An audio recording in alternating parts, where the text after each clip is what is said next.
Hey, welcome to Digging into the Bible. My name is Jim Barnard. This is a production of Tiller Coaching. All right, well, it's day 74. So good to be with you. We are wrapping up Matthew chapter 26 today. And as we saw yesterday, Jesus was being challenged by Caiaphas, the high priest, and Jesus used a lot of discernment and discretion to kind of remain silent. He will do that again in the next couple days when he's with Pilate, but it was a unique tactic, and it allowed Caiaphas to kind of paint himself into a corner. It was just a really shrewd move. I don't know the right word maybe, but Peter struggles with that today.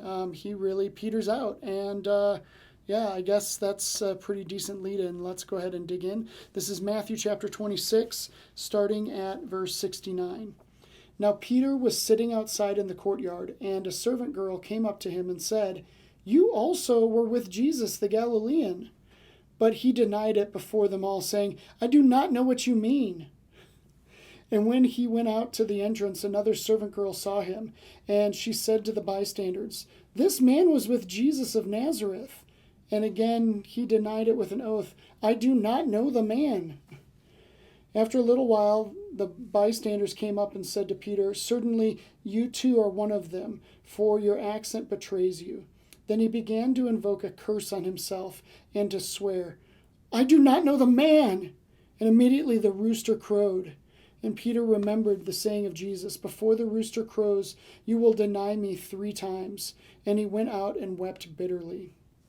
All right, so Peter petered out.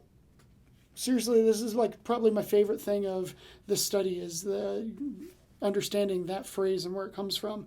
So Peter totally petered out. Just a few hours before, he's chopping dudes' ears off, and now he will deny to every little girl in the crowd.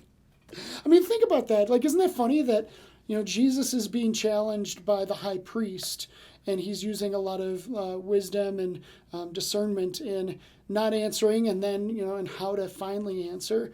And with Peter, it's these little servant girls coming up to him, and he's wigging out and like denying it. And man, I mean, what a contrasting set of circumstances. And it's the same thing. Like, Jesus was asked 3 times, Peter was asked 3 times, and the results couldn't be more different.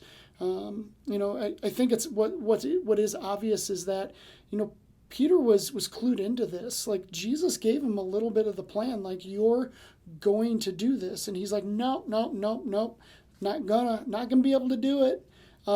He's so staunchly not going to deny Jesus, but then he forgets all about it until the rooster crows, cockle-doodle-doo, and it's like, oh, shoot, yeah, I did that. And then he takes off and he hides, and he's weeping bitterly.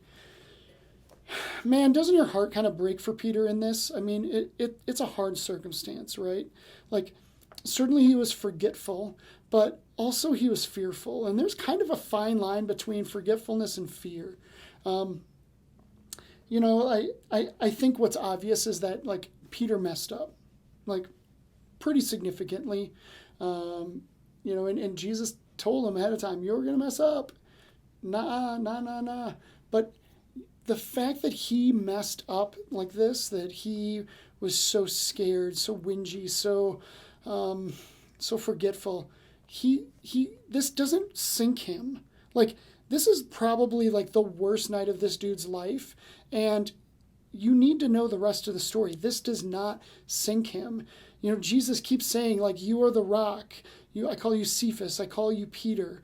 You are the rock upon which I am going to build this church." And that happens. Like, that is truly how this plays out.